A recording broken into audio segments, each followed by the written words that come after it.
তো হ্যালো বন্ধুরা, good morning বলছি। গুড মর্নিং না, গুড আফটারনুন হয়ে গেছে।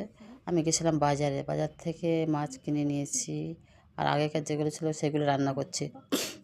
তো একা মানুষ হলে যা হয়, বাজার যেতে হয়েছিল বা রান্না হাফ হাফ মানে কি, এ সকালের টিফিনটা করেছিলাম। আর এই ঠান্ডাতে না টিফিন করতে করতে বেলা হয়ে যাচ্ছে।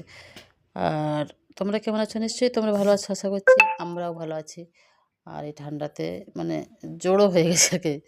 তো যাই হোক, তো এই যে আমি মাছ রান্না করে নেবো। আর এদিকে মাছ নিয়ে এসেছি, মাছও নিয়ে এসেছি। একটা পুঁটি মাছ পেয়েছিলাম, বড় বড় পুঁটি, ওই নিয়ে এসেছি। ওদের জন্য কাতলার পেট নিয়ে এসেছি। আমি ওইগুলো আবার সবজিও নিয়ে এসেছি। তো ওইদিকে করে এদিকে চলে এসে এসেই মাত্র রান্নাঘরে ঢুকে গেছি। মানে কাজ মানে কি বলবো, মানে উপায় নেই। ওখান থেকে হয়ে এখানে ঢুকে গেলাম, কারণ হচ্ছে গিয়ে না হলে কাজ কমপ্লিট হবে না। এদিকে সকাল সকাল না হলে আবার খাওয়া দাওয়াই হবে না। একা মানুষের যা হয় আর কি, সত্যি একা মানুষের যে কত কষ্ট যারা হয় তারাই জানে। আর এই যে রান্নাঘরটা অতটা ভালো না, তাই জন্য এখানে ভিডিও করতে পারি না। রান্নাঘরটা ভাড়া বাড়িতে আছি, ছোটোখাটো একদম ছোটো দেখে একটা রান্নাঘর। প্রচুর মানে একদম ভালো না, কোনো রকম রান্না করি আর কি, ইচ্ছা না থাকলেও উপায় নেই। এই যে মাছটা নিয়ে চলে এসেছি। আর কী বলবো, খুবই খারাপ লাগে। আগেকার কথা ভাবলে খারাপ লাগে। আগে কেমন ছিলাম, এখন কেমন একটা হয়ে গেছে। কিছু করার নেই, পরিস্থিতি মানুষকে অনেক পাল্টে দেয়। গেল মাসটা পরে দেখো আমার, তো সেইরকম হয়েছে আর কি। আমার পরিস্থিতির জন্য আমাকে এই অবস্থা আর কি এখন। এই দুটো মেয়েকে নিয়ে তো থাকতে হবে, বাঁচতে হবে, কিছু তো করার নেই। হ্যাঁ, কী আর করার আছে বলো। কপালে সবার তো আর সুখ হয় না, না হয় না আর কি। তো আগে খুব ভালো ছিলাম, এখন এই অবস্থায় দেখো। মাছের তেলগুলো ওখানে দিয়ে দিচ্ছে, কিছু তেল ছিল এই মাছটাকে, যে মাছটা কিনে নিয়ে এসে ওইটা অল্প অল্প দিয়ে দিচ্ছে। তো খুবই খারাপ লাগে, কেননা আর এরকম সময় সত্যি কথা বলতে নিজের মানুষগুলো তাদের আসল রূপটা বেরিয়ে যায়। যখন তুমি বিপদে পড়বে না, তখন তোমার বাড়ির লোক বলো, নিজের আশেপাশে যা কিছু, বিশেষ করে তো নিজের লোক আর কি, পাশের লোকগুলো আগে তোমার দূরে সরে যায়। হ্যাঁ, তাদের আসল রূপটা দেখিয়ে দেয়। তো দেখে নিচ্ছি, ভগবান যদি কোনো দিন ভালো দিন দেয়, তা ভালো দিন আসে, তখন হবে। মানুষকে খারাপ দিনও আসা খুবই প্রয়োজন। খারাপ দিন আসলে তবেই ভালো, মানে কাছে আশেপাশে যে তো মুখোশ পরে যে মানুষগুলো ঘুরে বেড়ায়, তাদের চেহারাগুলো মানে সামনে চলে আসে আর কি। তো খারাপ দিন আসা খুবই প্রয়োজন, খারাপও আসুক ভালোও আসুক আর কি। খারাপ দিনটা এসেছে বলে এখন জানতে পারছি কে কেমন, কী ধরনের মানুষ। হ্যাঁ, আর ঠাকুরের আশীর্বাদে একদিন না একদিন অবশ্যই ভালো দিন আসবে, এটা আশা তো সবসময় সবাই করে, যেমন আমিও করি। তো বলতে বলতে রান্নাটা আমার কমপ্লিট হয়ে যাচ্ছে। আর আমি তখন ভয়েস দিইনি, কিন্তু মাথা খারাপ হয়ে গেছিলো। ভয়েস দিতে হচ্ছে এখন আমাকে, কারণ হচ্ছে গিয়ে সেই সময়টা না আমি বাজার থেকে এসেছি। এসে মানে কি বলবো, খেয়ে দিয়ে গেছি, আবার ফের বাজার করেছি। অনেকগুলো কাজ ছিল, মানে বাজারে একদিকে গেছি, আর একদিকে আটা কিনতে গেছি একদিকে। আর মানে এক একটা কাজ এক একটা রাস্তায় ছিল। তো সেইগুলো করতে করতে মানে কি বলবো, যা ইচ্ছা তাই, যা তা অবস্থা। আজকে বাড়িতে এসে আবার এখন আবার কাচাকুচি বাকি আছে, তা আবার মাথা শ্যাম্পু করবো। তো দেখো আমি হামানদিস্তাতে করে মশলাগুলো বেটে নিচ্ছি। হামানদিস্তাতে করি, মানে 17 সাল থেকে, যেদিন থেকে আমার হাজব্যান্ডের হয়েছে আর কি, মারা গেছে, তারপর থেকে আমরা যখন ভাড়া বাড়ি চলে অন্য বাড়ি চেঞ্জ করে নিয়েছি, সেই বাড়িতে এখন থাকি না, অন্য বাড়িতে থাকি। সেইখান থেকে আমার হামানদিস্তা ধরে আর কি, সিলবাটা সব আছে, কিন্তু ওতে বাটি না আমি। হ্যাঁ, আমার তাড়াহুড়ো করতে হয়, তো আমার এই অভ্যাস হয়ে গেছে এখন, এতেই আমার ঠিক আছে। আর খারাপ হয় না, দারুণ হয় মানে এতে।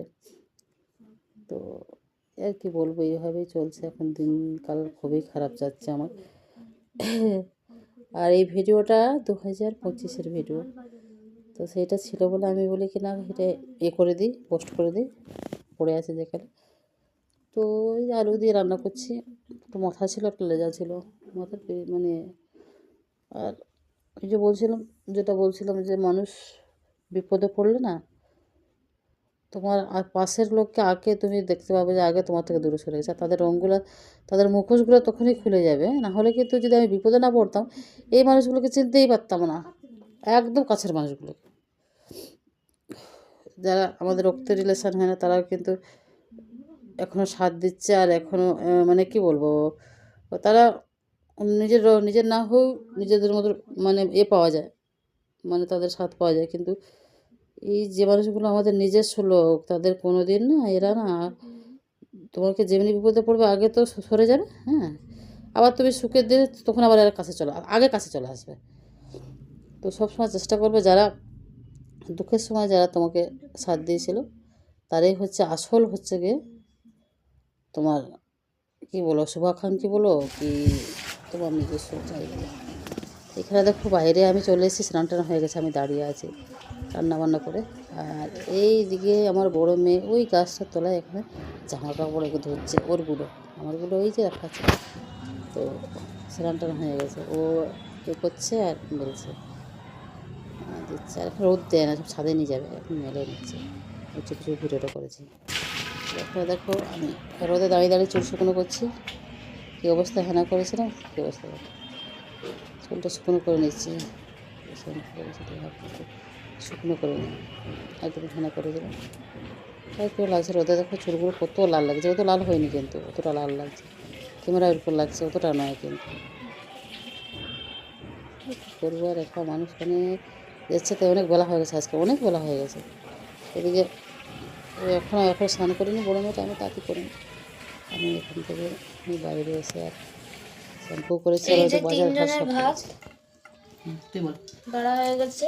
এটা কি ডাল? মুসুর ডাল পালং শাক দিয়ে। জোরে বলবো একটু। পালং শাক দিয়ে মুসুর ডাল, আর এদিকে এটা হচ্ছে আসতে বলছে না। এটা বরবটি ভাজি, আর এটা হচ্ছে মাছ যেটা রান্না করছিলাম। লাইটটা কম আর প্রচুর ঠান্ডা লাগছে, কথা বলতে পারছি না ভাই। খেয়ে নিই চলো, মানে 2টো বাজতে যায়। বড় মেয়েটা আসছে না, উপর থেকে আসছে, আসতে বললাম। ঠিক আছে চলো খেয়ে নিই চলো। এই যে সবজি নিয়ে এসলাম, সন্ধ্যা গেছে, গোছানো হয়নি, সবজিগুলো রাখাই আছে। এগুলো আলু নিয়েছে 2 কেজি, এখানে কুলেখাড়া শাক আছে, বেগুন আছে। লাস্টে গেছিলাম তো সবজি অতটা ভালো পাইনি, তো যেগুলো ছিল যেটুকু ছিল সেইটুকুই মানে করে নিয়েছে। এই যে আর কি, এখানে এই যে সুস্থ মহিলা, আমি একমাত্র সেই গা রাখতে নেই। এই কুলেখাড়া শাক নিয়েছি, আর লেবু নিয়েছি 3টে, কুলেখাড়া শাক 2টো, 20 টাকা শো বলছে, আর এক জায়গায় 10 টাকা আটি। তাহলে আমি আটিটা নিলাম। আটিটা দেখো, একটা আটি তোমার 100 তো হয়েই যাবে আশা করি। বাবারই কাঁটা ভর্তি, ওহো থাক দেখাতে নেই, একটা আটি এতটা, চিন্তা করো তাহলে। আমাকে 100 বলছে 20 টাকা, আর একটা আটিতে 10 টাকা, তাহলে আমি 2টো নিয়েছি, আশা করি বেশিই হবে। যে বেগুন, সিম এই লাস্টের দিকে গেছিলাম এখানটায়, বেশি কিছু পাইনি। আর আলু নিয়েছি 2 কেজি, আলুর জন্যই গেছিলাম। আর একটা সবজি ভাবছিলাম নেবো, টমেটো নিয়েছি 10 টাকা 3টে হয়েছে টমেটো। চলো রাখি। আর এই যে আমি আজকে শ্যাম্পু করেছি, তাই জন্য একটু চুলটা খুলে দিলাম একটুখানি ভালো লাগবে বলে।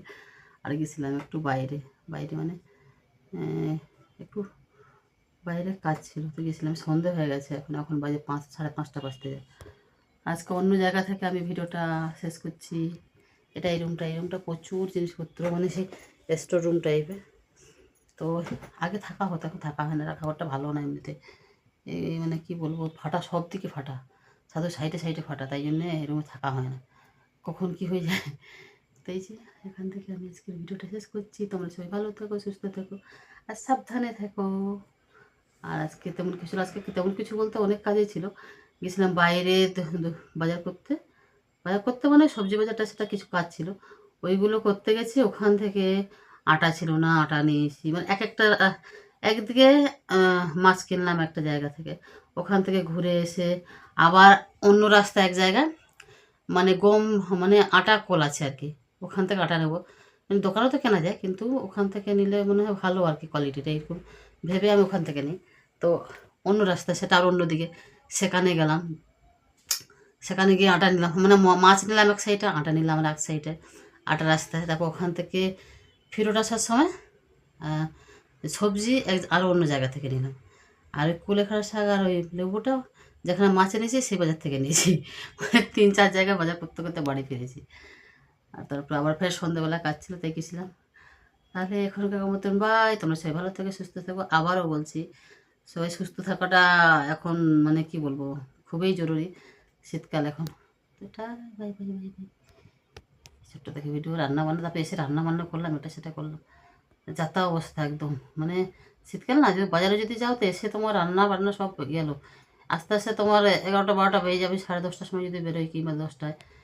বা শীতকাল তো আস্তে আস্তে বাস 11টা 11:30 এসে তাড়াতাড়ি দৌড়ে দৌড়ে জামা প্যান্ট কাচা থেকে আরম্ভ করে ওদিকে চাপিয়ে দিয়েছি, আর ওদিকে কাঁদছি কাঁদছি, আবার আসছি, আবার দেখছি আটটা চাপাচ্ছি, আবার গিয়ে কাঁদছি, এই করছি।